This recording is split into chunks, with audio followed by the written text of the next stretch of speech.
Okay. Marxist-Humanist Initiative is celebrating its 10th anniversary. We come out of a very long tradition. We like to think it started with Marx. And we are, our aim is to develop and concretize Marx's Marxism for today, freed of all the baggage, the horrible things that were done in his name since his death. And also this philosophy was developed by Raya Dunayevskaya, the woman who founded Marxist-Humanism in the last century and wrote extensively. And her books are on our literature table, some of her books and pamphlets as well. We're not a political party. We're not trying to lead the masses who will form their own organization and whose emancipation must be their own act. But we've seen that spontaneous actions alone are insufficient to usher in a new society.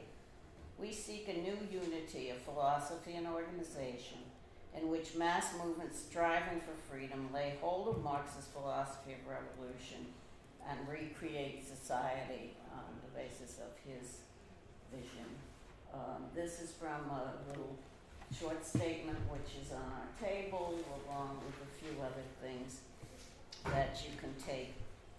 And of course we have a website with a tremendous amount of writings and information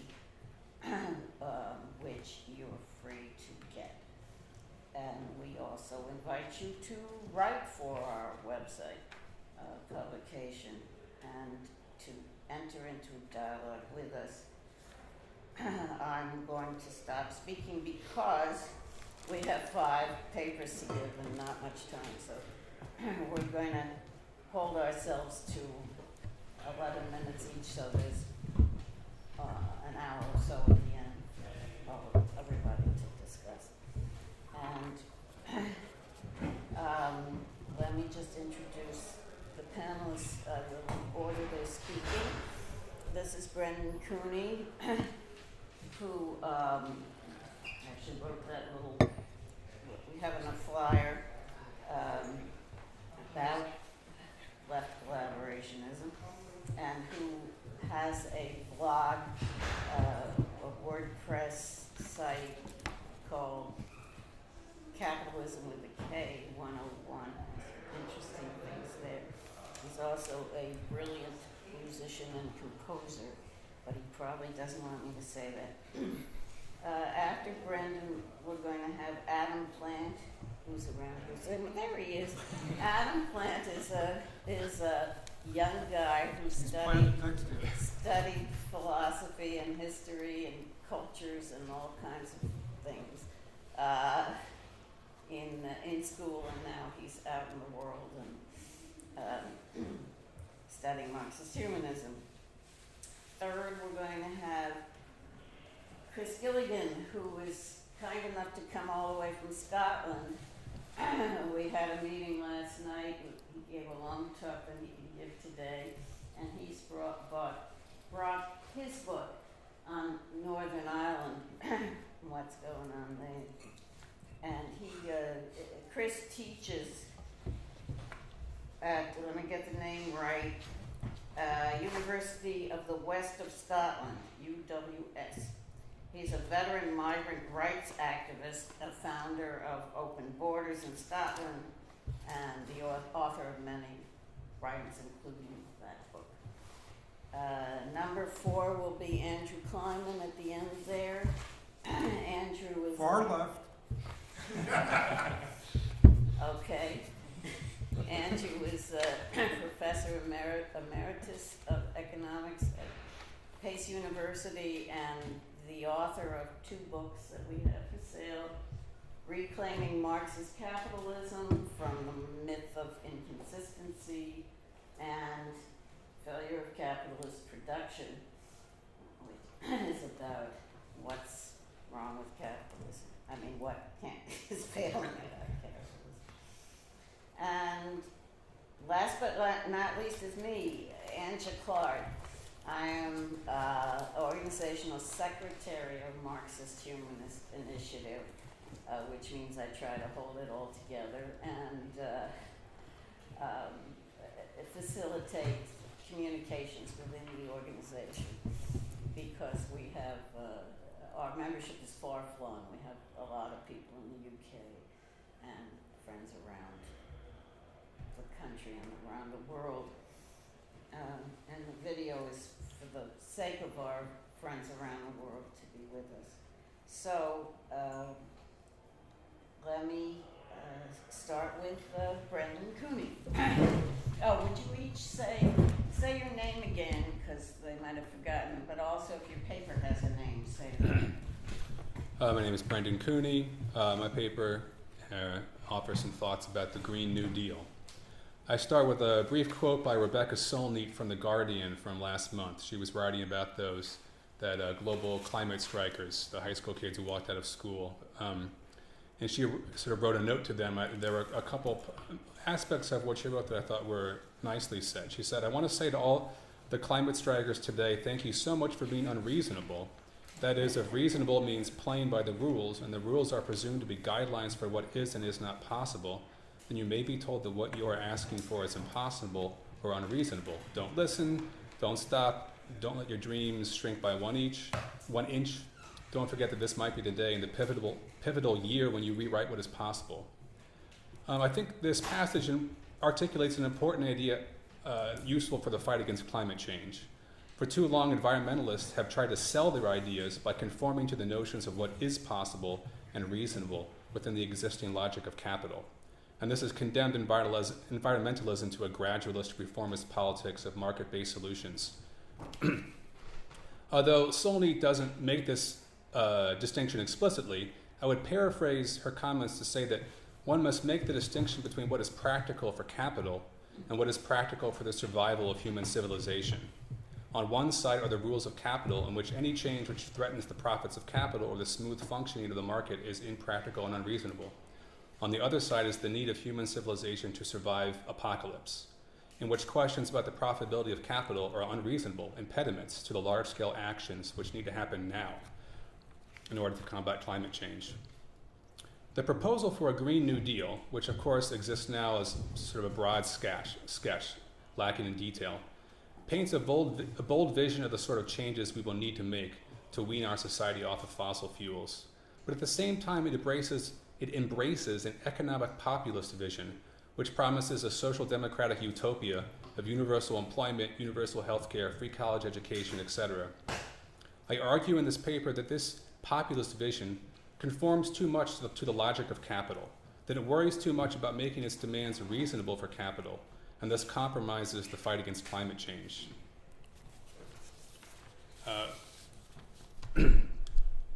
We simply do not have time to make the drastic changes necessary to ward off an environmental apocalypse, while also making sure that these changes are practical for capital.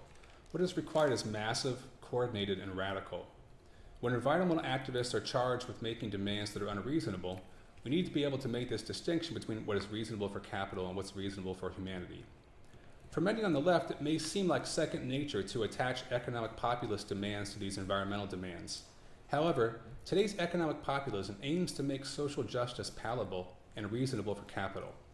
It advocates the mythology that what is good for the working class is also good for, quote, the economy. Its sales pitch for the Green New Deal promises a rising tide that lifts all boats. Thus, the success of its demands hinges upon the question of whether these demands will indeed produce the rosy, egalitarian economic boom that it promises. Given the reality that the social transformation required to combat climate change will be an ongoing process that spans many years or decades, the ability of this transformation to continue to be supported by the population would then require that the transformation make good on all of its promises. In reality, it is hard to imagine carrying out such a transformation without all sorts of economic and social political disturbances. If we are clear that our goal is to transform society in order to ward off climate change, then we must measure our success by the thoroughness of this transformation. But if we say that our goal is to create another economic boom on par with the 50s, to create jobs for everybody, to have a social democratic utopia, then we must measure the success of our environmental demands by these economic goals. The struggle against climate change does not have time to play with these sorts of reformist fantasies, which will inevitably end up in compromise or defeat. There appear to be several reasons why so many economic populist programs have been attached to the Green New Deal. For some, the prospect of a large, ambitious public infrastructure program seems like a convenient opening for social democratic projects like universal health care and a job guarantee. In marketing, that's called upselling. In politics, it's called opportunism. I would hope that left populists take a long and honest look at the possibility that attaching all of their social democratic fantasies onto the Green New Deal may actually sabotage our attempt to fight climate change. There's also a line of thinking which argues that the only way to get mass popular support behind a Green New Deal is to bribe people with healthcare, jobs, and education. Again, this makes the sustainability of the fight against climate change reliant on the ability of economic populism to live up to its promises. If the populace can't deliver high wages, full employment, and economic growth all at the same time, then there will be no political support for the fight against climate change. At the heart of economic populism is a voluntarist conception of capitalism. And by voluntarism, I mean a conception in which the social antagonisms, inequality, and violence of capitalist society are the results of bad actors and bad ideas, rather than the inevitable product of a mode of production founded upon exploitation. Voluntarist thinking suggests that the answer to capitalism's contradictions is just to replace these bad actors with good actors, to replace bad ideas with good ideas.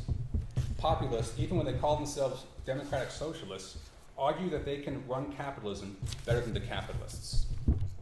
Voluntarist thinking blames neoliberals and neoliberal thinking for all the social ills of our generation, suggesting that a return to a more benevolent state capitalism can reproduce the now mythical economic boom of the 50s.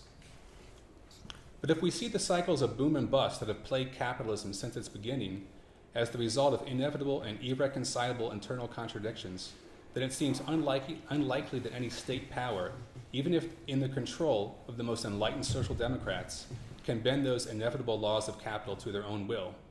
It may even be the case that the remarkable boom of the 50s was a unique event in the long arc of capital's history, a period of growth brought on by the high profitability made possible by the massive destruction of World War II.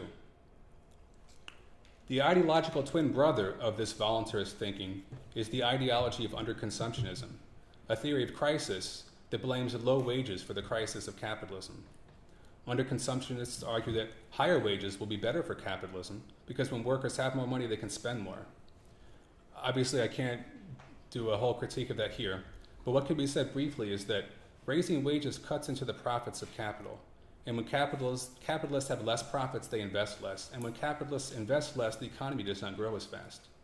So it is wrong to argue that rising wages will create economic miracles or win-win situations for labor and capital. And of course, promises of win-win situations are at the heart of economic populism. While populist rhetoric is drenched in anti-elitism, of biting critiques of the rich and powerful, the promise of populism is a win-win situation for labor and capital, in which workers have high wages, free healthcare, college tuition, great infrastructure, without paying any economic price. This sort of populist rhetoric may help sell tickets to Bernie Sanders rallies, but does nothing to aid in the development of anti-capitalist thought or movements. There's been much discussion about how to pay for the Green New Deal. Because it's only proposed in general terms, no one can really put an accurate price tag on it. But most agree on a few points. One, it will be very expensive, ranging anywhere from a few trillion to $94 trillion. Two, some of the most expensive aspects of the Green New Deal are not the ones that deal directly with climate change, but rather the economic populist proposals like the job guarantee and universal health care. Okay, that says I have 2 minutes. So, in their darkest hour of need, the populists have stumbled across the goose that lays the golden egg, the fountain of youth, and they call it modern monetary theory. And maybe if we have time in the question and answer, I can tell you some of the reasons I think MMT, or modern monetary theory, is absurd. But I'll jump to the end here. The elephant in the room is Donald Trump and the growing international tide of fascist authoritarianism. There's no path forward for climate change with the pro-coal, pro-drilling, anti-science, anti-regulation fascist lunatic in the Oval Office. The rise of Trump-like figures on the global stage is equally worrying for the prospects of fighting climate change. Bolsonaro in Brazil may do even more than Trump to hasten the apocalypse. This means that fighting against Trumpism is fighting against climate change. Unfortunately, some on the left have underestimated the threat of Trumpism and misjudge what is necessary to defeat Trump. There are some who think that it's more important to try to woo Trump voters with populist proposals rather than fight Trump and Trumpism head on. For instance, the group Data for Progress and their proposal for a Green New Deal has this nice quote, which I don't have time to read, in which they suggest that there's support for a green job guarantee amongst Trump voters. And they end by saying that this indicates a green job guarantee can help progressives draw support from typically unsupported voters, end quote. But this is naive fantasy. One can only believe such a thing if one has been living in a cave for the past 3 years, completely oblivious to the political polarization in our country. Trump has delivered on none of his populist economic proposals, yet his base has remained just as devoted to Trumpism as they were when he was promising infrastructure projects and the return of American manufacturing jobs. Even in industries which are suffering from his trade war with China and Canada, Trump voters remain loyal to Trump. And I will stop there.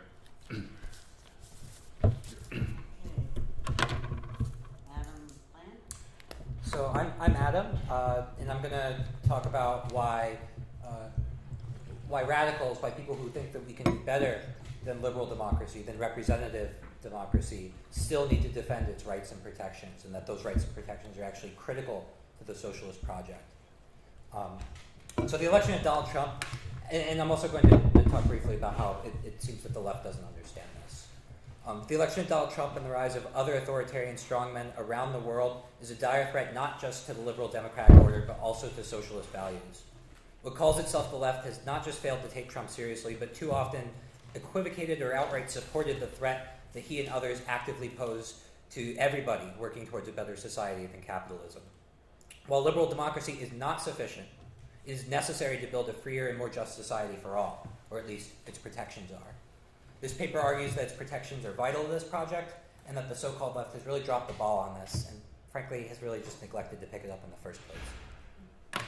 Since announcing his campaign for the presidency in June of 2015, Donald Trump has threatened the foundation of the American Republic.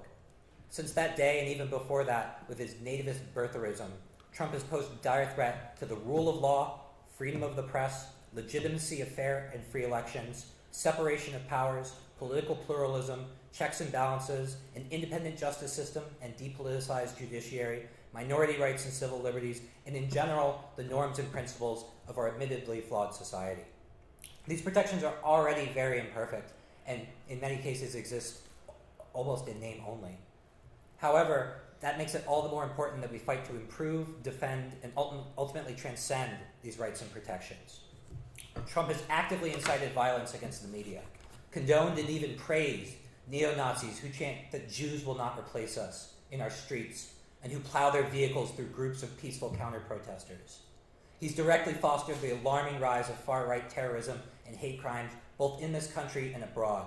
In just the past few months, we've seen Jews, Muslims gunned down during prayer, pipe bombs mailed to political opponents, hit lists assembled by far-right terrorists in our military, journalists savagely murdered by authoritarian regimes who know that they can get away with it, and a growing number of atrocities, including the black church burnings this week, which are unquestionably part of the global reemergence of the far right, which has been emboldened by the election of Donald Trump to the position of the quote-unquote leader of the free world. For over a decade now, the Republican Party has shamelessly defended right-wing supremacist terrorism and explicitly identified with it by pressuring the Department of Homeland Security to repudiate a 2009 report entitled Right-Wing Extremism, Current Economic and Political Climate Fueling Resurgence in Radicalization and Recruitment. And as recently as this week, the GOP turned a House Judiciary Committee hearing about white nationalism into what Vanity Fair aptly described as a GOP pity party. If that's not identifying with far-right terrorism, I don't know what is. The fact that so much of the so-called left has sat idly by, defended, and even egged Trump on is not only frightening, it is disgusting, and it is indefensible. It's suicidal. Leftists who have two neurons to rub together do not support hate-mongering, nativism, xenophobia, racism, sexism, Islamophobia, scapegoatism, transphobia, authoritarianism, misogyny, corruption, homophobia, conspiracism, bigotry, discrimination, demagoguery, civil rights violations, and downright sexual assault. Leftists don't support proto-fascists. And leftists certainly do not hand over the weapon of the state to the enemies of working people everywhere. Sadly, the left apparently intends to burn it all down out of a narrow focus on neoliberalism, rather than work to build a better society than capitalism. They would rather fight neoliberalism than capitalism itself. They would rather fight right-wing populism with their own brand of populism. They would rather cynically pander to a base than fight in the interests of working people everywhere. But we'll hear more about that shortly from some of the other panelists. The left does not seem to understand that the protections of liberal democracy can empower working people, though they are far from perfect, and that the contradiction between liberal democracy's half-freedoms and the inhumanity of a market economy which forces people to rent and alienate themselves on a daily basis to survive, and in many cases barely at that, can help to create the conditions for a revolution. Instead, the left has settled on annihilationism, as if socialism could come from ashes. We've seen this strategy before, and it failed miserably. Do I really need to say one? It's astonishing that I even need to point this out to some people. Since the release of Barr's summary of the Mueller report, Trump has continued and expanded his nativist, xenophobic push on quote-unquote tough border control policy. Not only did he purge the most extreme leadership we've ever seen in the Department of Homeland Security for being too soft last week, but he's even begun flirting with his evil child concentration camp policy again. Stephen Miller is in charge of immigration policy in the United States now, and there's no telling how low we can sink. Despite his anti-immigrant rhetoric and inhuman policy being flatly rejected in the midterms, Trump is pushing his furthest right policies yet and pushing them harder than ever. Donald Trump is the gravest threat that the socialist project has faced in generations, and the gravest threat that liberal democracy in America has ever faced. Most alarmingly, he's bolder and digging in deeper than ever before. And during his State of the Union address in early February of this year, he signaled that attacking socialism is going to be a key component of his re-election campaign.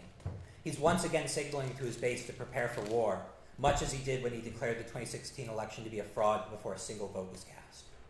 Bernie, Stein, Ocasio-Cortez, they have little interest in fighting such rhetoric. Too often they dismiss these attacks as foolish instead of potentially lethal. And that's leaving aside whether or not their policy is capable of combating it. They do not take these threats seriously enough. This, in the face of an emboldened far right, in the face of an astronomical rise in hate crimes and far-right domestic terror, in the face of a Trump who is digging in deeper than ever, and a Republican Party which is perfectly willing to go along for the ride, despite damn well knowing the political and human consequences of their bet. They've gone all in on Trumpism. Civil liberties, a free press, minority rights, equality before the law, and a fair justice system, protections from the police and from the state, these are all crucial protections for workers. And where they exist in name only, instead of jettisoning them for being idealistic or bourgeois, we as socialists must fight to defend, extend, and transcend them. The protection of individual rights, particularly those of minorities, workers, the exploited, and the disenfranchised, is not simply a bourgeois idea. Marx writes in the Communist Manifesto that, quote, the free development of each is the condition for the free development of all. In Capital, he writes of a, quote, higher form of society, a society in which the full and free development of every individual forms the ruling principle. Of course, such an individual is drastically different from the selfish, atomistic individual of classical liberal thought. And this social individual is certainly not the egoist of American libertarianism. I do not mean to suggest either that we can just vote our way to a just and equitable society. Far from it. Slogans of a political revolution are naive, if not dangerous. Not to mention the policies that go with them. But the rights and protections of liberal democracy, even if they are kneecapped by capitalism, are vital to the socialist project. Minority rights and civil liberties are empowering to the working class, even though they are limited by our form of government. The left cannot sit by and condone this full-on assault on working people and what little protections they have. However, there's a significant portion of the left that does not see the protections of liberal democracy as crucial to the socialist project. But even Lenin, in his very work critiquing the bourgeois state and revolution, says that a republican form of government, i.e. representative, bourgeois, liberal democracy, is the best that workers get under capitalism. Quote, democracy is of enormous importance to the working class in its struggle against the capitalists for its emancipation. But democracy is by no means a boundary not to be overstepped. Earlier he writes, quote, the democratic republic is the nearest approach to the dictatorship of the proletariat. And this is understandable in that he considers democracy to be the rule of the majority over the minority. But democracy is also nearest in that it prepares the conditions for moving beyond democracy, liberal democracy. He also writes, quote, the more complete the democracy, the nearer the moment when it becomes unnecessary. This means that Lenin had a contradictory, or rather dialectical, view of democracy. The more complete it is, the less it's needed. Quote, democracy means only formal equality. As soon as equality is achieved for all members of society in relation to the ownership of the means of production, humanity will inevitably be confronted with the question of advancing from formal equality to actual equality. Such a degree of democracy implies overstepping the boundaries of bourgeois society and beginning its socialist reorganization. But Lenin is not so simplistic as to just suggest that more democracy is a good thing. Rather, he says that more democracy undermines itself, that the development of its contradictions leads to its transcendence. The more democracy means less democracy, or rather, more equality and enfranchisement makes representation unnecessary when people self-develop into beings capable of doing it themselves and doing it better. So what are these contradictions? Well, I'll quote Lenin on this again. Democracy is a form of the state. It represents, on the one hand, the organized, systematic use of force against persons. But on the other hand, it signifies the formal recognition of equality of citizens, the equal right of all to determine the structure of and to administer the state. So within democracy, there's a contradiction between the alienation of people's power to representatives who administer an external and often violent state and the principle of egalitarianism. But what is it about this egalitarianism that's worth defending? Lenin again. If really all take part in the administration of the state, capitalism cannot retain its hold. The development of capitalism, in turn, creates the preconditions that enable really all to take part in the administration of the state. Thank you. When I get the cameras ready to roll, thank you.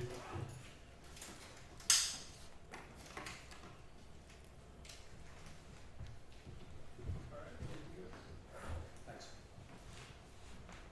So I'm not going to go into detail on this, but immigration is a really divisive issue for the left. Right? There are those on the left who campaign for, argue for open borders, who campaign against deportation, who campaign for the rights of migrants. And there are those who argue for immigration controls. Right? It is a really contentious issue on the left. I'm not going to go into that further because I think we all know that. In Brexit, in the context of Brexit, the Labour Party that we might expect to defend the rights of migrants, they have opposed Theresa May's withdrawal agreement, right? How the UK is going to leave the EU.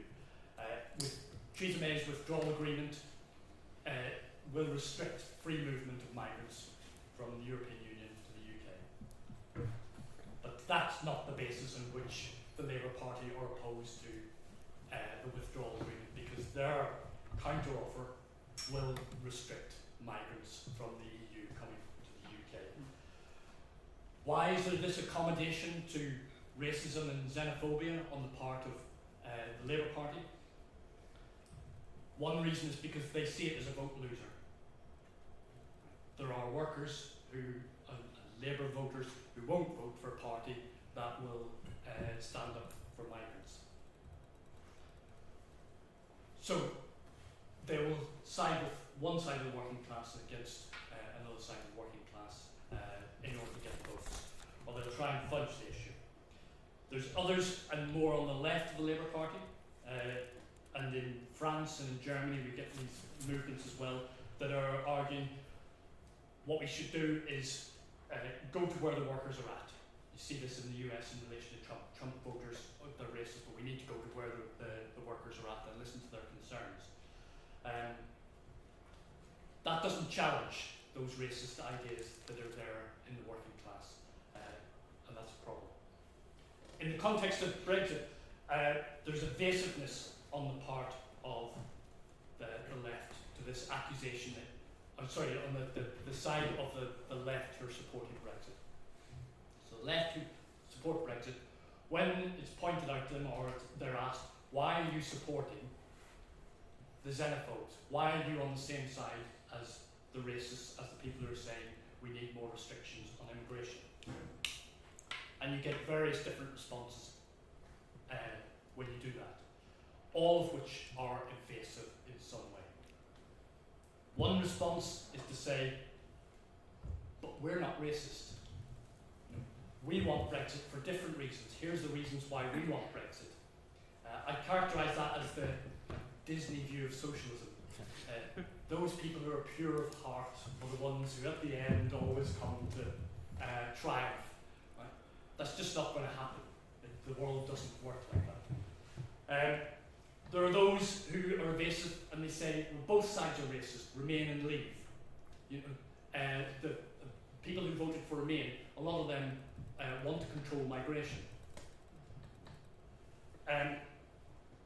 In doing that, what they're saying is that, we're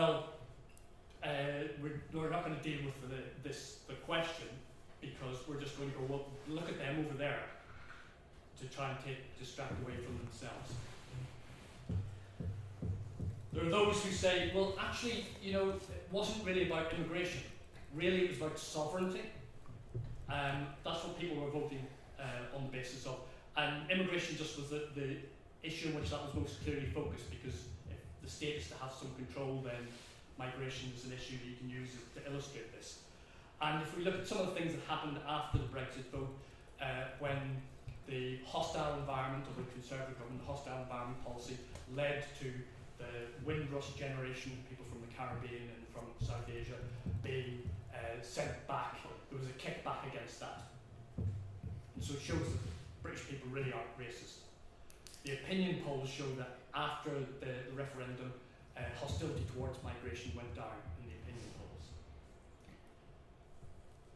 So they're saying it's not really, the Brexit vote wasn't really about migration. But that's evasive, again, about the hostility.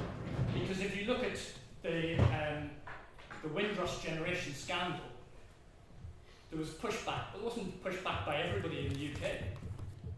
The assumption is that the people who were pushing back were the people who voted to leave, which wasn't always the case. And if you look at dig down into that deeper and ask people about the policy that it's based on, like, are people who don't have the right people who don't have the right documentation be in the country, should they be allowed to be in the country, or should the government do something to remove them? And the majority of people in opinion polls say, oh no, the government should do something to remove them. So the policy wasn't what was being objected to, it was the way in which it was being enacted was what was being objected to. So it's evasive. Or there's those who say, well, it's only a minority of the Leave vote that was racist. There's a lot of people who voted for Leave who aren't racist, they voted for other reasons. And that's true. They say, they go on then and say, the reason why this has been put up as an issue about racism is because it's the Remainers trying to delegitimise the vote by saying, really, it's a racist vote, rather than it's a vote for people to take back control of their own lives. That, again, evades the issue, because it's not tackling the issue of the problem of racism on the side of the Brexit vote. So all of those things are dishonest, because they're all ways in which, when the charge is put, why are you on the same side as people who were promoting racism, who were saying we should leave the EU because of immigration? Right? That was vociferously promoted by the UKIP campaign to leave the EU, and it was promoted in more polite language by the official Leave campaign. But it was still the same message. It was the form of delivery or how aggressively it was being presented that differed. And when that's put to them, they evade trying to engage with that question. So that's one thing. What they don't look at is, why is it that those people who were racist voted for Brexit? What was the appeal of Brexit to the racists? What was the appeal of Brexit to the xenophobes?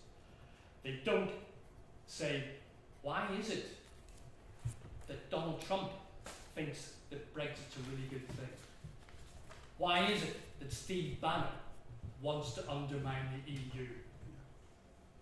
They don't ask that question.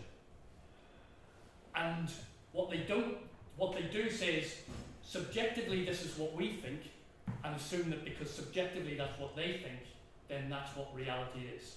They don't ask objectively, what does Brexit represent?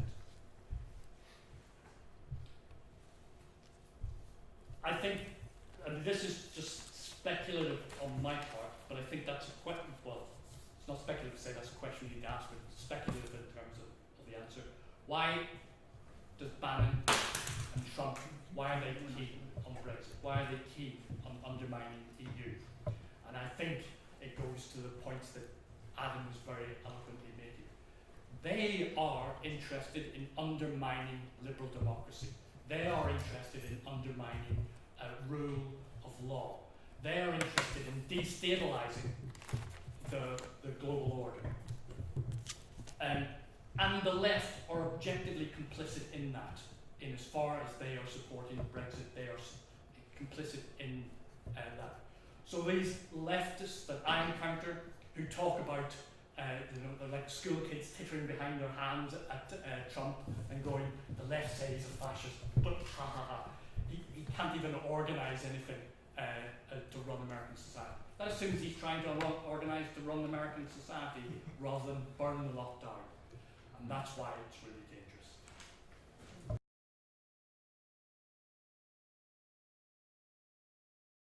Okay, so most people on the left, you know, at a conference like this, their political orientation is basically what we call left first. Just like Donald Trump is America first, these people are left first. What they're trying to do is build the left to win victories for itself. It's a left that tries to win victories for itself. And relative to that, they regard common people as a constituency to win over.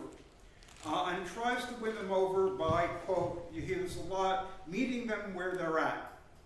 And so what it does, as Brendan was saying and so forth, it offers a version of populism that hopes the authoritarian white nationalist Trumpite base and base of Marine Le Pen and so forth in France, those kinds of people it hopes to do what they find appealing. So it's very dangerous because it's treating Trumpism as a legitimate rival. It's normalizing it. It seeks to outcompete this rival with a positive program instead of treating it, as Adam Plante very eloquently put the case, as a threat and an abomination that must be eliminated.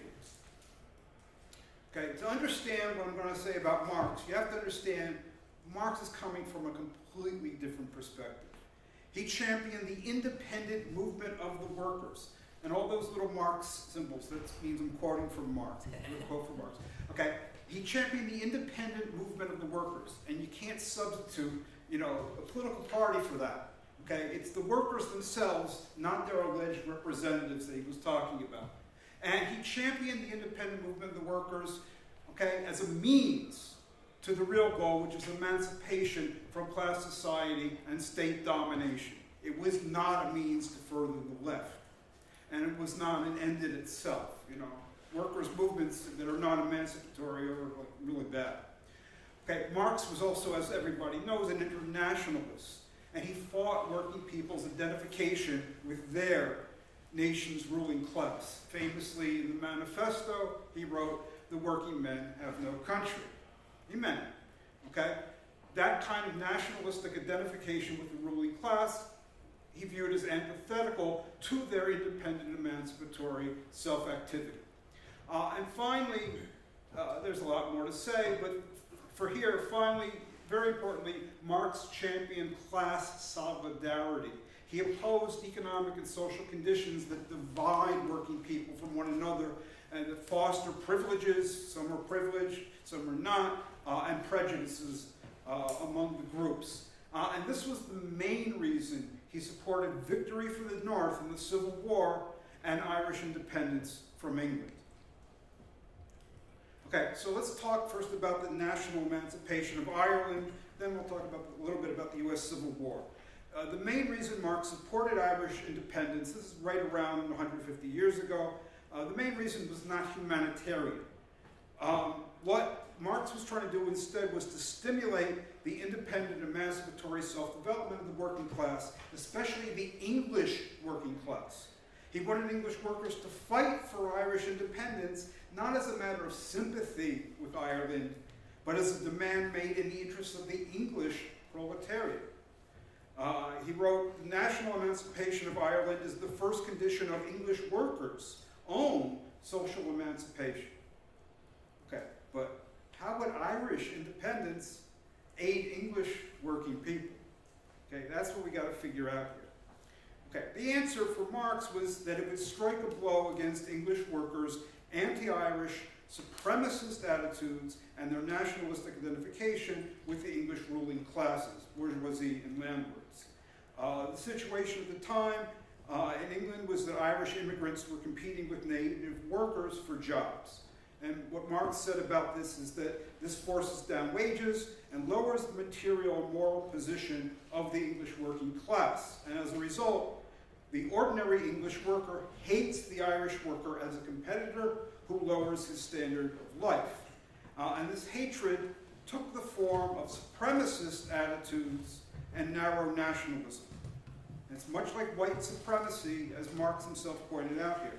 In relation to the Irish worker, the ordinary English worker regards himself as a member of the ruling nation, and consequently he becomes a tool of the English aristocrats and capitalists against Ireland, thus strengthening their domination over himself. He cherishes religious, social, and national prejudices against the Irish worker. His attitude towards him is much the same as that of the poor whites to the Negroes in the former slave states of the USA. White nationalism. Okay, so Marx was thinking, how can we free English workers from the ruling classes leading the strings? And there's a picture of leading strings. Because Marx's goal was the emancipatory self-development of the working class, not winning over a constituency like the left first types, he focused on the working class's world historic interests. He didn't pander to the perceived interests or the interests within capitalism of those whose opinions impeded the struggle for the freedom of every individual. And he regarded as crucial impediments to that struggle the nationalism and the anti-Irish sentiment of much of the English working class. And to overcome these impediments, Marx said, look, English rule over Ireland had to end. As long as the United Kingdom of England and Ireland exists, the English people will remain tied to the leading strings of the ruling classes, because it will have to join with them in a common front against Ireland. Every one of its movements in England is crippled by the strife with the Irish. Okay, so what to do?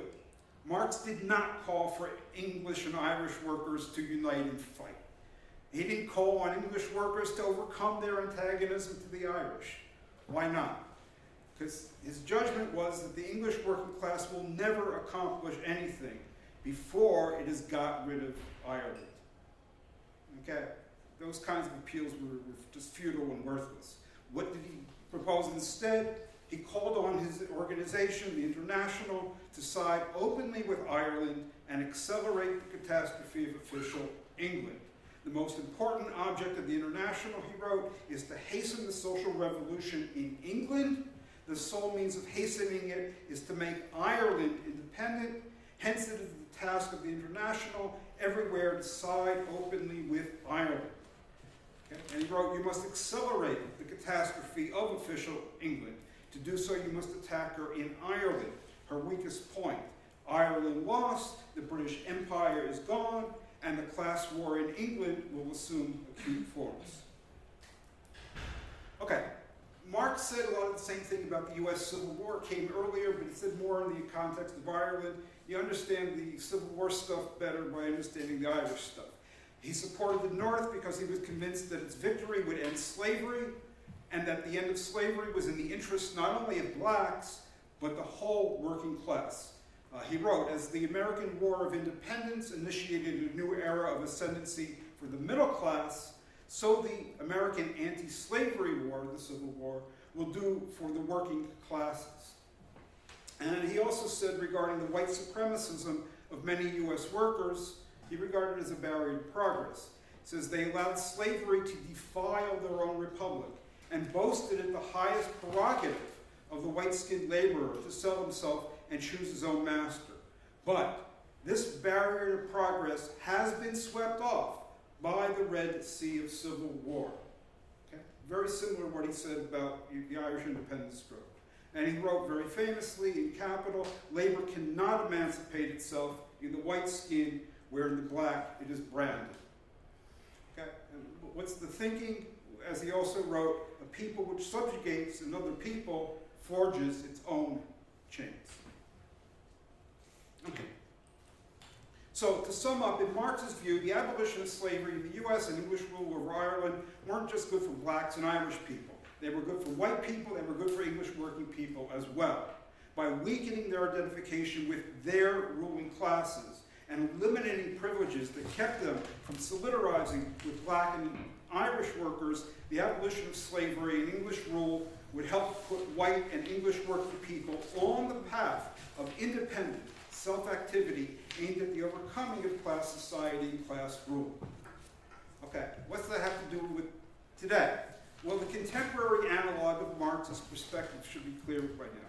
Solidarize with the white working class, so-called, by decisively defeating Trumpism, white supremacism, and so forth. Their defeat will help liberate the Trumpite element of the white working class from the grip of reaction and spur its independent emancipatory self-development. Okay, and finally, just to be clear, first things first. Authoritarians worship the strong and powerful. They recoil from weakness and defeat. Okay? Hitler, Mussolini, they enjoyed strong support as long as they held power. Afterward, not so much. And there's Mussolini hanging out in the piazza.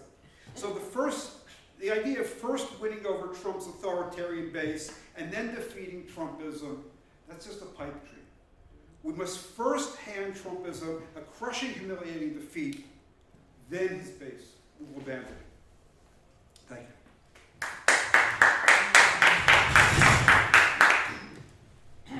Okay, I'm discussing the same theme, and it's no surprise. MHI has spent the past 3 years warning of the dangers of Trumpism, supporting the grassroots resistance and fighting the soft on Trump so-called left over ideas that we see as vital, literally vital for the future of humanity. This country is on the brink of authoritarianism, even fascism, threatening to obliterate the rule of law and our civil liberties, threatening a nuclear war started on Trump's whim or need for an excuse to suspend the rule of law, and meanwhile increasing people's misery at home and abroad. is failing to halt and adding to irreversible climate disaster, and much more evil than could be imagined. Think of snatching children from their parents because it's happening increasingly. We consider the real left these days to be the resistance, the millions upon millions of ordinary people and grassroots organizations that have flooded the streets, the halls of Congress, constituent meetings, airports during the travel bans. They have been everywhere with the united cry of no to Trump and Trumpism. And in spite of his record, segments of the so-called left continue to treat Trump less as a danger to be fought tooth and nail than as an opportunity for their own organization or political party to gain influence, perhaps even control, when the establishment parties complete their current self-destruction. We call these people left-firsters, have been mentioned, because their goal is only to benefit, quote, the left.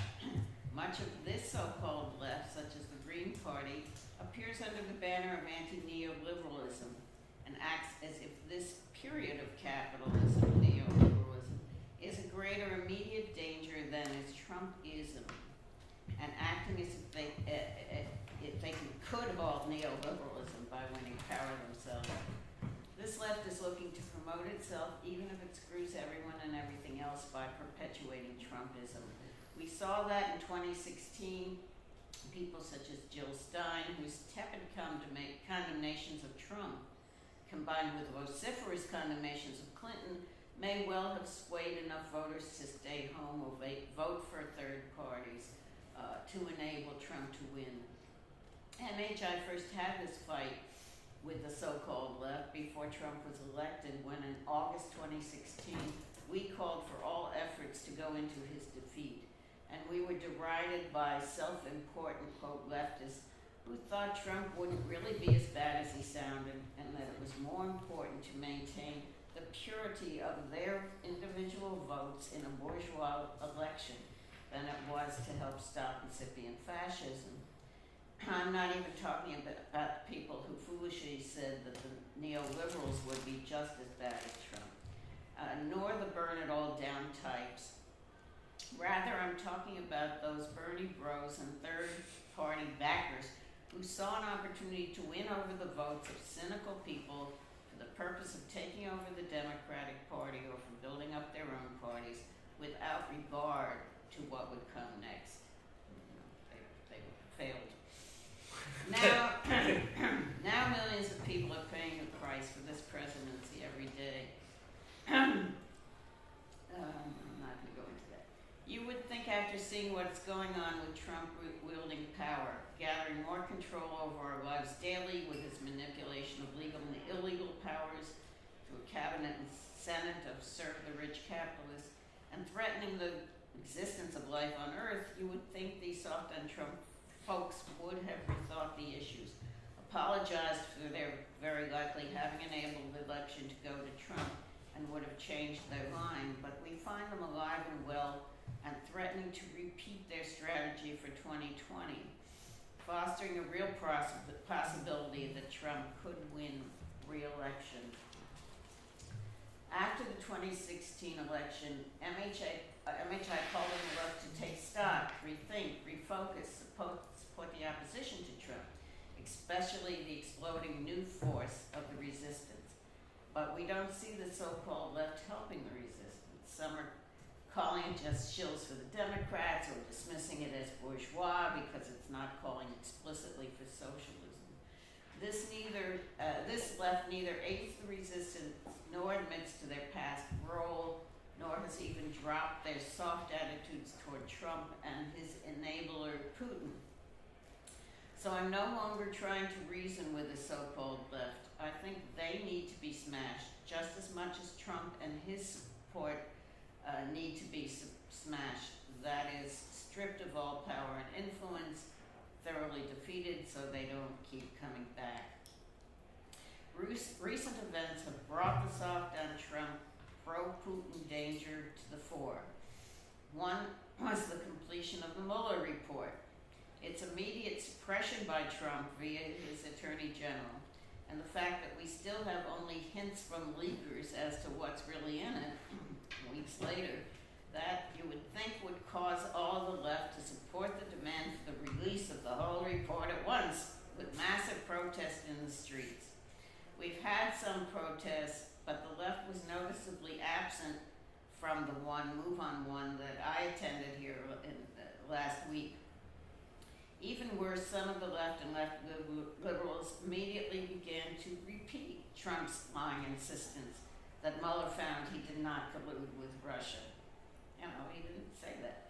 And for this left, Barr's summary of the report was just more proof that nothing can be changed within the system because all decisive elements of the state are in cahoots with Trump. Well, maybe it doesn't mean we can't change it. Now, I don't believe for an instant that Mueller found no wrongdoing, even if he couldn't prove Trump's criminality. We've all seen Trump's collusion with Putin. It's no mystery. And his attempts to obstruct justice right out in plain sight. So why did some leftists and liberals immediately make fun of Rachel Maddow and others for doubting Barr's summary? Of course, we soon learned that Barr is blatantly and illegally attempting to stop the release of the report to save Trump's actions from exposure. Why would anyone countenance that unless they don't care about getting rid of Trump? I'm afraid that soft on Trump tendency still exists in spite of the horror of his action. A second recent instance I want to mention of the left's assistance to Trump is its uncritical embrace of Julian Assange and WikiLeaks. They acted like an agent of Russia during their efforts to help Trump win the presidency by interfering with Americans' right to elect a president without foreign interference. They might have done some other good things, but I'm talking about how you can be totally uncritical of Assange and think that he's a big hero. To do so, I think, moves one step closer toward a full-blown brown-red or red-brown-brown-red alliance right here in the U.S., in other words, left-right alliance, right here in the U.S., like those which are spreading throughout Western Europe and the U.K. Chris talked about the labor rights and with the xenophobes. Trump loves WikiLeaks, and so does this so-called left. WikiLeaks loves Putin, although Putin is hardly left. Rather, he's just the perfect authoritarian. Where's the discussion that the left used to engage in about revolution, about freedom, about building a new society and such? Why is it devoting itself to strengthening Russia, or in some cases China? The third event that scares me is the run-up to the 2020 presidential election. We have so many Democratic nominees that there will be unwieldy primaries and weirdly configured alliances.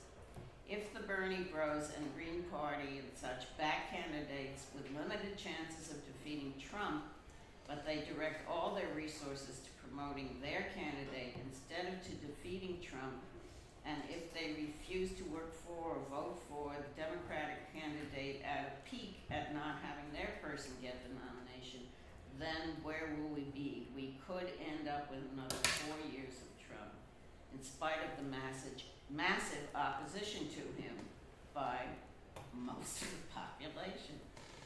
That's why I say this so-called left tendency needs to be smashed, just as surely as Trumpism needs to be. My title, I don't know if I read my title. It was my title was Two Wrongs Make Up the Right Today. It's supposed to be two wrongs make a right, right?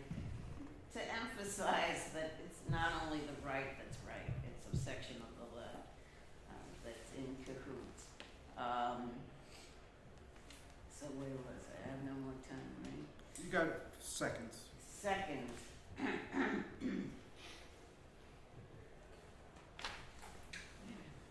Okay. MHI advocates a thoroughgoing social and economic revolution in which the workers and grassroots movements self-develop into the people who can and will organize, build, and run a completely different society.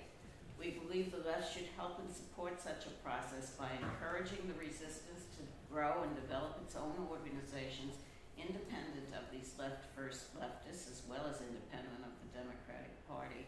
And we see a vital role for theory in revolution, theory based in Marxist philosophy of liberation. And those who purport to be left could contribute to that if they completely reorganize themselves and their views. Am I out of time? Okay. So that's the end of me. No. Okay, so we'll take a couple. I saw your hand. If you would, state your first name or whatever name you want to use, just so we can refer to what you said. My name is Hannah. My question is for Chris, actually. I'm woefully undereducated on Brexit. Like, I think I know more than most Americans, but that doesn't say anything, right?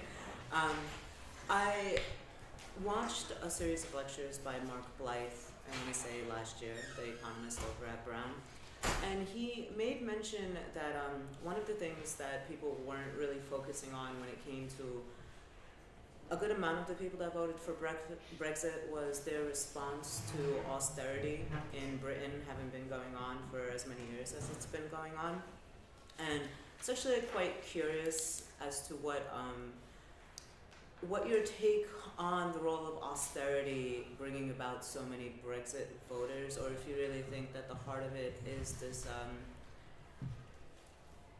I want to say like the immigration argument that's become like kind of the thing that most people point to. And then, not to be overly simplistic, but is Brexit, and this is just my ignorance, is Brexit to a degree like the response, like analogous to like the response of American workers to NAFTA? Like when we talk like austerity, was it like when you have the agreement come up with the EU, did Britain, and legit question, I don't know, did Britain suffer quite a bit because of like the open borders? Like I'm curious to hear from an expert, right? I'm sorry if that was all over the place, but I want to be versed on it. Okay, I'm gonna take one more question before we start answering, just so we can try to consolidate things. Who else? Some, yeah, you. Did you have your hand up Yes. before? Okay, I was looking for that person. And your name is? My name is George Robinson, George. and I have a question for the whole panel.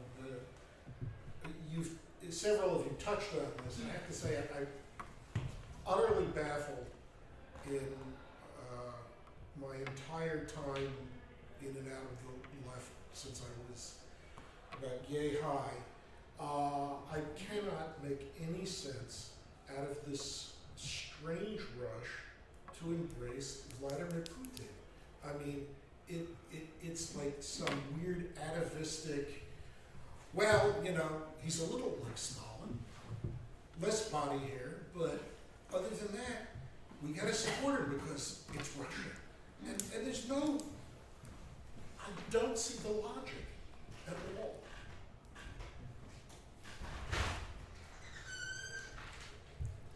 Okay, these are unrelated questions. Phrase up. So let's let Chris answer the one on Ireland and then let's see who wants to answer the other one.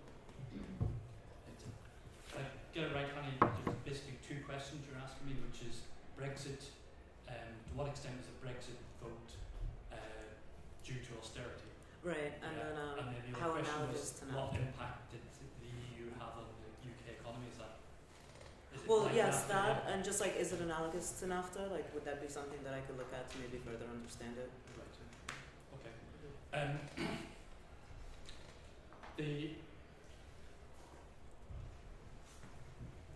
There certainly were some people in the deindustrialised parts of the UK that voted for Brexit. So northeast of England, south of Wales in particular.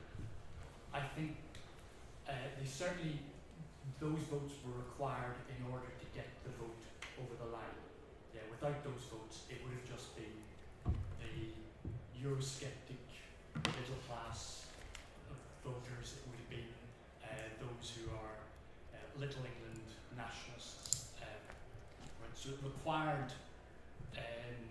that vote to get over the line. I see. I think the size of that vote and the significance of that vote is really played up because it suits both the right and the left. I see. It suits the right because they say, look, we represent the whole of society. You know? And it suits the left because they say, look, we're on the side of the workers. But the working class are affected by austerity on both sides of the vote. So I don't think it's austerity is the factor that explains it. Yeah, it's the response to austerity and how that's filtered in terms of, so what does that mean? So those who think it's immigrants that are the problem, that's why we have austerity, because they're coming and taking our jobs. Those will go for vote leave, whereas those who are saying, well, it's not the immigrants who are faced with austerity, they would vote for Remain. Yeah. So I don't think that austerity explains how people voted.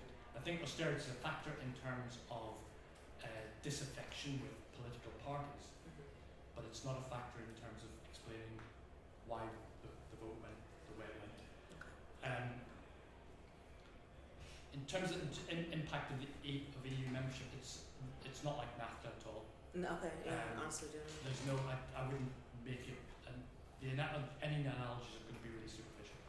The UK has been part of the European Union since the 1970s. Or sorry, the UK has been part of the EU since the 1970s. And the UK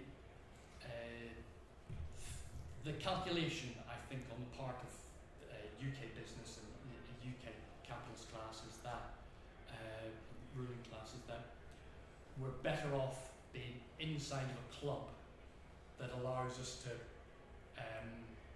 get more impact by being part of a bigger club than being outside of it on our own. So actually, the majority of British business isn't in favour of Brexit.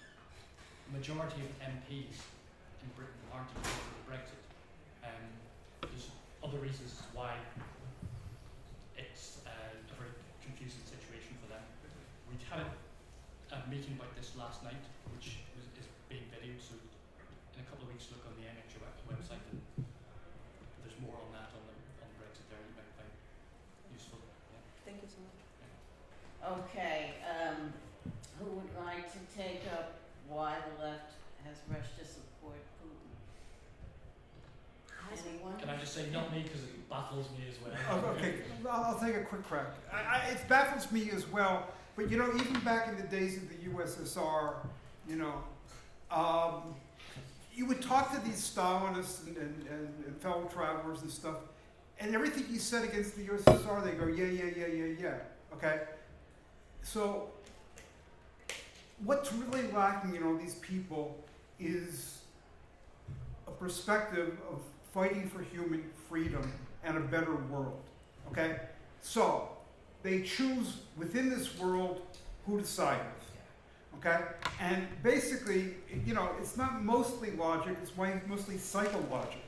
You know, they come from this society, they're told it's, you know, land of freedom and democracy and human rights, and they see that it's not, and the hypocrisy, you know, of their parents and so forth, and everybody really gets to them, so they go to the other side. The enemy of my enemy is my friend.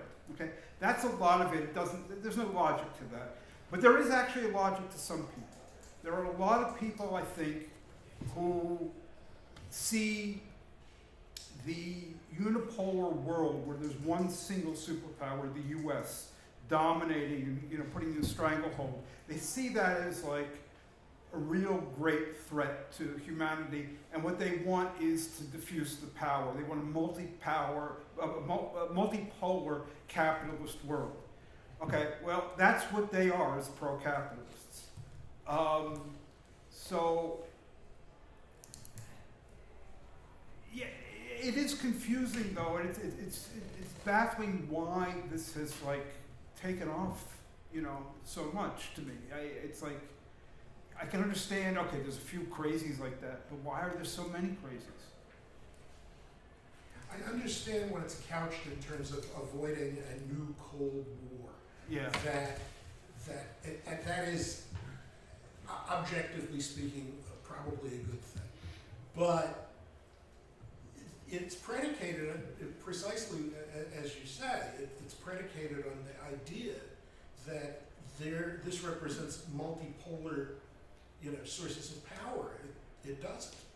Especially if the President of the United States is in deep debt in whatever manner, Right. to Vladimir Putin. Absolutely. Absolutely. I mean, It's tantamount to endorsing fascism. Yeah. Yeah. Yeah. Nowadays, if you're with Putin, you're with Trump, you're with Bannon, okay, and that's it. You're absolutely right. Okay, now that we've settled that. we could discuss that all day. Well, I'll put in my 1 cent, all right, just quickly. There is a strong tendency towards authoritarianism.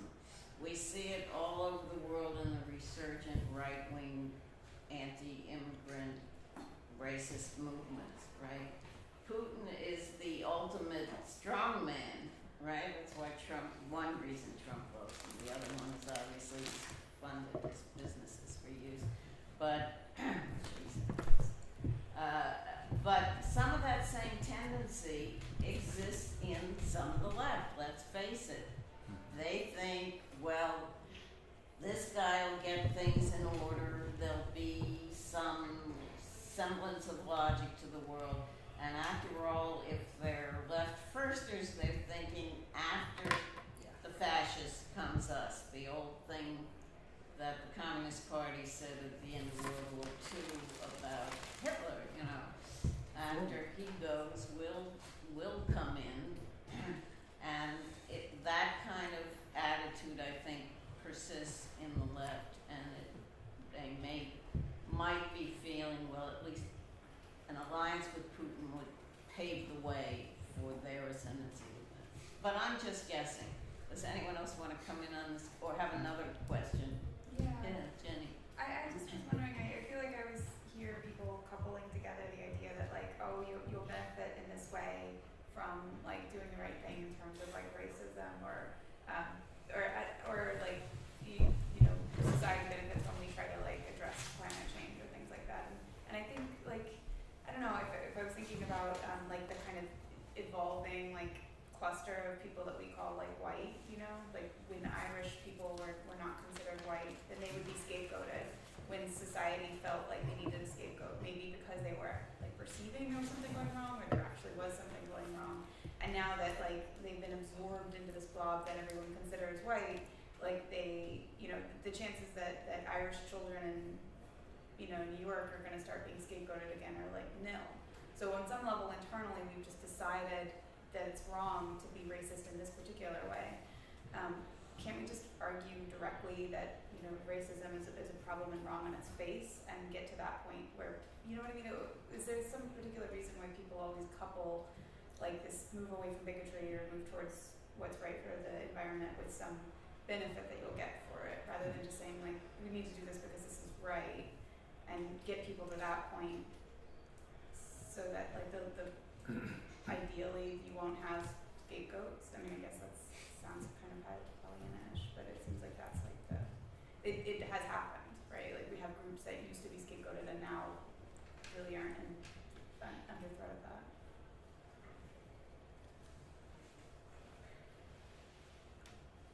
I don't know, Liam. Irish, Italians, Jews. Yeah, totally. I mean, I think, you know, I guess the question is just like, why don't we do more arguing for like anti-racism because it's right, rather than anti-racism because, I don't know, it brings some benefit to us as a society, or even to flip it, why do we always ask, like, are people really, you know, pushing for this bigoted kind of Brexit thing because they're experiencing economic hardship? You can't put enough economic hardship on New York City for them to turn on Irish children, you know, but why is that not the case for Hispanic children? You know what I mean? That like, I don't know. Is it just the visuals? I don't know. I think we have someone who So wants I got a to comment have an on that. opinion. Your name is? Oh, I'm Zach. Hi. I would say an answer to that would basically be that like bourgeois politicians make things up and they just go along with it. I think people vote for them. It's opportunistic to do that. So they're not gonna do it because it's right, because they need to win the election. That would be why they do those things. They need to try to get as many votes as possible to win, so they kind of Maybe it modify. sounds preachy to say stop being racist because it's wrong. Yeah, I mean even that too. They need to win the election, so they have to have an end goal. So they gotta have some thing that have people come and jump on what their position is. And then I also have another question too, I guess. It seemed like in the talk, the immediate like position was that that Donald Trump must be defeated at like any cost necessary. And I was just kind of wondering what that implies, because that seems to me that it implies like supporting the Democratic Party defeating him in an election or in impeaching, having him be impeached through the Mueller report or Russia, stuff like that. Is that, I'm assuming, your solution to that problem, or is there other ways in which you see that being fixed? If that makes sense. Some besides anyone else? Yes. Well, I just want to add. I was just going to add something to that. I mean, it's very likely that what happened in the midterms in 2018 is the best we're going to get in terms of what happens electorally with Trump. I'm personally not banking on him being voted out or him impeaching. I think that would be great, but that's a dangerous strategy to play with, and I think he has better odds of winning as an incumbent than he did as an outsider, especially now that the GOP has solidified into his base and has moved completely from a rather hawkish party where he was kind of an oddity, but he could get in there on the immigration thing to a full-on white nationalist and even white supremacist or party. And so I'm not banking on that. So, okay, what are some of the options that aren't just banking on, you know, bourgeois politics falling from the sky and saving us? Well, I mean, people are already doing things to resist Trump that isn't just going to the ballot box. People are going to the streets to protest climate change. They're going down into the deserts to try to document and also protest for children who are being snatched from their parents and basically shoved into concentration. I mean, they are shoved into concentration camps, which this is a bit hyperbolic, but it's basically an oven when it's the summer and it's the Texas desert. And so people are doing things, and I mean, you know, like everybody in this room, that's clearly not enough to do anything to overthrow Trump. But what can people do? Well, they can highlight and help to develop, you know, the ideas, the positions, and the actions of the resistance, and at the very least, fight people who would rather belittle, demean, or minimize the impact of the resistance. One of the more remarkable documents that I think MHI has published on the website was one that pointed out that, you know, even though Kavanaugh was nominated, even though that gun violence demonstrations haven't resulted in gun violence in gun control policy, or, you know, some political solution to that problem, what has happened is that people have come together and developed ideas, for example, in gun violence. And now it's not just an issue of gun violence. You know, gun violence youth protesters are recognizing that, you know, gun violence disproportionately affects women. Gun violence disproportionately affects people of color. That it's now broadening these issues and building these coalitions and identifying with people who, you know, you wouldn't immediately think that you had interest with. And that's the kind of thing that needs to be you know, amplified. And so, you know, that I know that's kind of maybe a less concrete solution than you're looking for. I don't have the answers, but I just want to emphasize that I don't think that we're going to vote our way out of this problem. And at the very least, even if we will or we could, we can't bank on that. That's playing a game of chicken with civilization. Yeah. Anyone else on this question, or should we see what other people? Oh, I'm sorry. Let me take this one in the back. Your name is? Oh, my name is Melanie, but I actually had a different question. Is that We'll throw it into the pile. okay? It's actually for Adam, and it's really about like maybe your take on democracy, because I figure, so what you brought up with reference to Lenin, right, was that more democracy ultimately also means less democracy. As you said, it makes representation unnecessary, and I mean, I really believe in democracy, but I see it really as the political system of justice, but I think it as a process and not as like a distribution, an issue of distributional justice.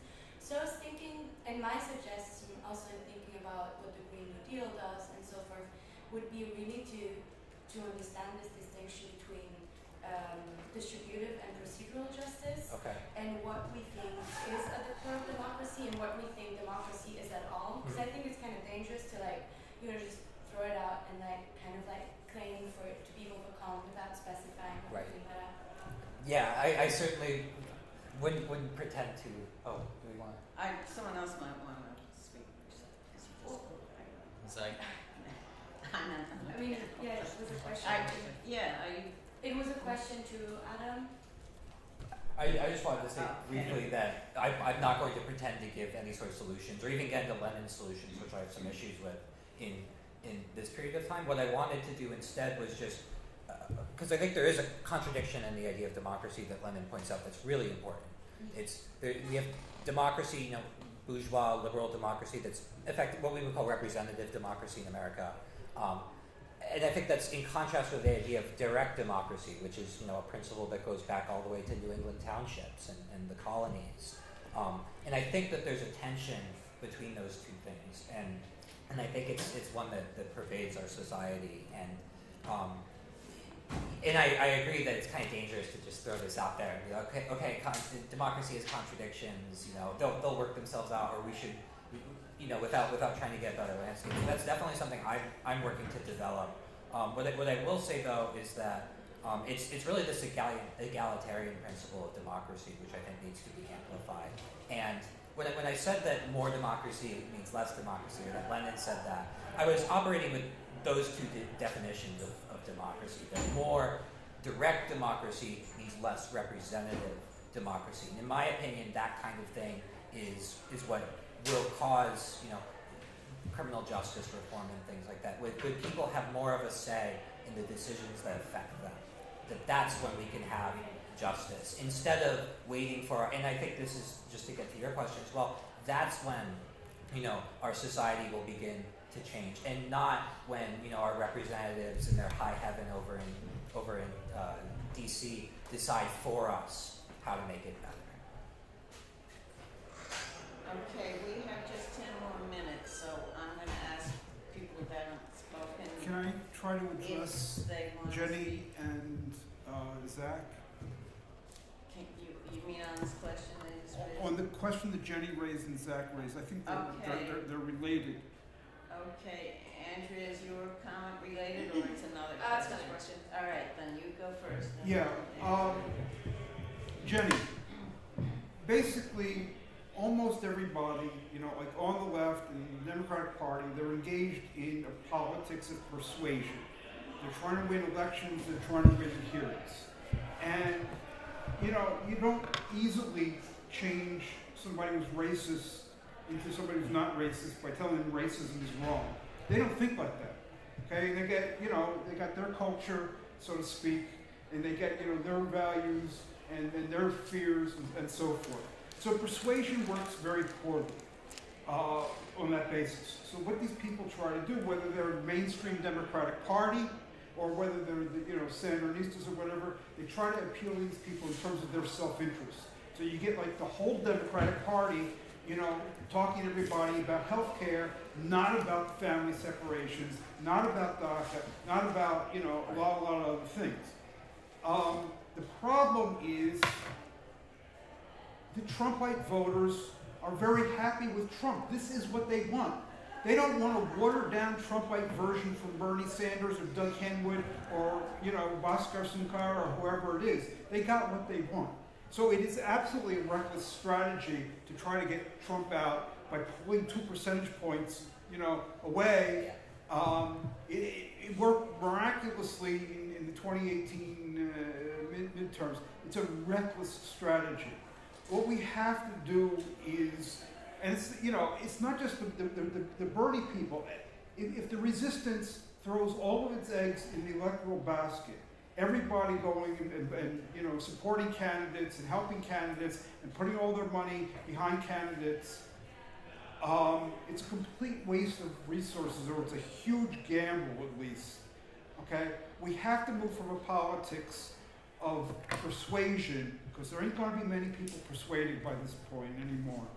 We have to move from a politics of persuasion to a politics of combat. We have a majority in this country. There are a lot of people lined up against us. They're not going to move. Trump support has not moved. When I first said, a couple of years ago, we first defeat Trumpism, then his base will abandon him. You don't convince the base. People thought I was crazy. I think it's very clear by now that is the only perspective that we can confront, because that they ain't going to move. So, what do you do with racists when you can't reason with them? You fight them. You make sure that they don't exercise power over you. So are you saying the emphasis should be to focus on people who just don't normally vote? Because I agree with you 100%. Like, you're not gonna flip people who are pro-Trump after seeing what he's done these last 2 years, right? So what is the strategy then? Like, if you're not trying to flip them, is the strategy to try to bring out the people that decided in a long the election, time ago? but with Trump in office, how sure are you that we're going to have an election in 2020? So that's what I'm asking. Yeah, when you say, like, there's a lot that we war, can do before 2020, Mueller report or no Mueller report. Like what? Is it like 40 million people marching on Washington, saying, get out of here. I agree. I mean, Americans are overworked, and yeah, I mean, it's difficult. Right. It's not easy, but it can be done. And it's happened in history, in American history. We're not. Right, but I mean, like, it's done never once, been great so. mobilization. I don't know. I'm just gonna say it's never been so difficult. Like people Yeah. have become like so ground. There is no juice left. You know. I'm not saying it's impossible, but like I consider myself very much of this ilk, and I'm like, how? Like how would we even? You know, like. Not trying to be discouraging, just like people have been so ground down. I work 3 jobs. Like, can I just say in response to that? Yeah.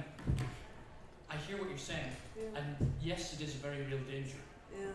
But can you imagine how ground down people were in Russia in February 1917, after years of war, after years of Tsarism, after, you know.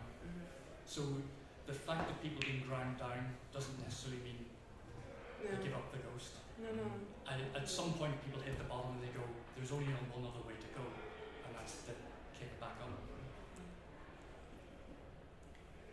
Okay, I'm going to call on people who have not spoken, but be very brief.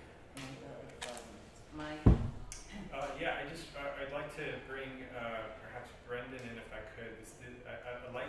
I appreciate the way that you turned like populism is the sort of selling of a win-win situation, which I thought was interesting to reflect on in light of Andrew's talk about the move for Irish independence and how Marx was, I think, the slide was going by quickly and I have to review it again, but that he's saying something about the elimination, the short-term elimination of English privileges would be necessary for and fighting for the independence of Ireland and dissolution of the UK, I guess, would help emancipate their own, themselves.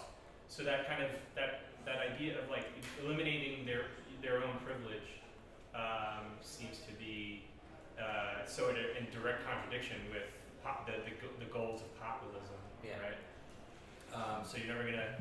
That's kind of a tough sell from the point of view of like any kind of politician that's going to try and run in an election. But I'm wondering what I guess we were talking about last night about the idea of leadership and how do you relate to movements. And it seems like one initiative in the broader, in like the self-described like Marxist left is focusing more on base building and providing like a pull for people who self-describe as Marxists to help develop organizers who are interacting with like shop floor strikes and movements in the realm of social reproduction and all that. What are your feelings about those initiatives? Sort of collecting like multi-tendency groups together and developing it. It seems like the idea is to develop organizers and sharpen, I guess, class antagonisms in that direction. It seems like that contributes to their kind of abstentionism in the realm of like not that they're not willing to go into elections or work with people who are doing that, but I mean, we saw this a lot. Probably people ran into it with the Barr report. Like, oh, good, now the left can give up its Russiagate obsession, and we can go back to the important project of like building a left, right? This idea of building a left. So, how do you what do you guys think about that? Let me just ask, do you want to say anything before we end? Nothing that we can deal with in 2 minutes. Yeah. Oh, 2 minutes is almost up. Well, why don't I give each of the panelists like a minute to wind up, if they want to. All right, we'll go in the order. I pass. You passed already? All right. How about Brendan? Yeah, Mike, I can't answer your question. Sorry. But instead of answer with what I want to talk about. And that was just the conclusion of my paper, trying to argue that more about what it would mean to be anti-Trump and anti-climate change, or a fight against climate change, and that's that all the issues that we encounter in the fight against Trumpism are going to be the issues that we, as a left or as a resistance, have to deal with in the coming social destabilization that climate change will bring. The rights of migrants, the dealing with refugee crises, the desire to appeal to stronger, to give into strong authority figures in times of social crisis, disinformation and the post-truth landscape. These are all going to be like primary political things. So instead of if the environmentalists want to add something else to their demands, they say it's not enough to just be environment. We want to do more stuff. You know, we want to add adding healthcare and free everything. Maybe they could add like rights of climate refugees, political rights of migrants, border-related questions, things about regulation of social media, so that we have like a common set of truth that we agree to as a society, so we can move forward. Because those are all going to be those are our environmental issues. They will become the like 21st century environmentalist issues. Okay, just briefly, I want to talk about the word politics. I think the way the word politics is used in America is very insidious, and I think there's a tendency to think about politics as just what our represented officials are capable of doing, be it elections or policy reforms, so that it becomes an issue on the left when people tell you hold your nose and vote for Hillary because the alternative is so much worse. There's a difference between just voting and actually supporting Clinton. I did not support Clinton. It made me sick when I voted for her, frankly. But I took one look at Trump and Pence's name on the ballot, and yeah, that was a no-brainer. And I think we need to start thinking about politics in this country. The left is kind of good at this, but really not good enough. And I think as a country, we need to start thinking about politics. It's not just our elected officials saving us. That's an alienation of our own powers, and we need to start realizing it's not just our voice. It's not just calling your elected official or marching in the street. It's you actually doing something to change this. And that's the politics I'm interested in. I really don't care about, following, what policy or like what parliamentary, maneuverings are going on. It's interesting kind of, but, I'm really interested in the politics of what people can do. You all know that song, You're So Vain, you probably think this song is about you. I think that's what's happening, or is very likely to happen in the 2020 election with the left. You're so vain, you think this election is about you. Right? Whether that's people personally, like Anne just said, going, I just couldn't bring myself to vote for whoever it is. Or the left, it's all about getting us elected. No, the 2020 election, as Anne put it, is about defeating Trump. And unless that's absolutely the focus of the 2020 election, it's not going to happen. For all the reasons people said, he's now much more consolidated and built in than he was first time round. So unless that's absolutely the focus, he is going to carry the next election. And I just think it's so ridiculous to think that you could have a pure vote, bourgeois. My turn? Yes. 30 seconds, yes. If you're concerned with the election, if that may be the only way we're going to get rid of him, then people should be out there fighting voter suppression and fighting Russian interference with the election and fighting all the things that can skew it away from what the majority of the people want. Particularly voter suppression is everywhere and growing against black people. But we don't have to just wait two years and put all our eggs in that basket at all. But it's not for us to work out a scenario for what's going to happen, scratch our heads. I think we have to give enormous amount of support to the resistance wherever it pops up, and we don't know where it's going to pop up because it's been surprising us continuously for the last 2 years. But we have to support it in all its facets. I won't go into that. So I don't think it's our job to do community organizing ourselves or to think that we can teach people how to do community organizing. I mean, it sounds like we're going back to the 60s if we put it that way. We did the 60s, The 60s had great movements, but they stopped short of transforming the society. And that's the problem. This time we have to make real changes that will really get us to or on the road to socialism. And that's a much bigger job than just getting masses in the street. So I very much hope the resistance will bring Trump down a lot sooner than the election, that they'll be so massive that even the Republican senators will know that they're going to be out of a job unless they change sides. That could happen, anything could happen, but our role as Marxists, I think, is something else. And it's to support the mass movements, but also to bring in the question of theory and the question of what happens after Trumpism and what happens, that we can help theoretically to talk about how can we get rid of capitalism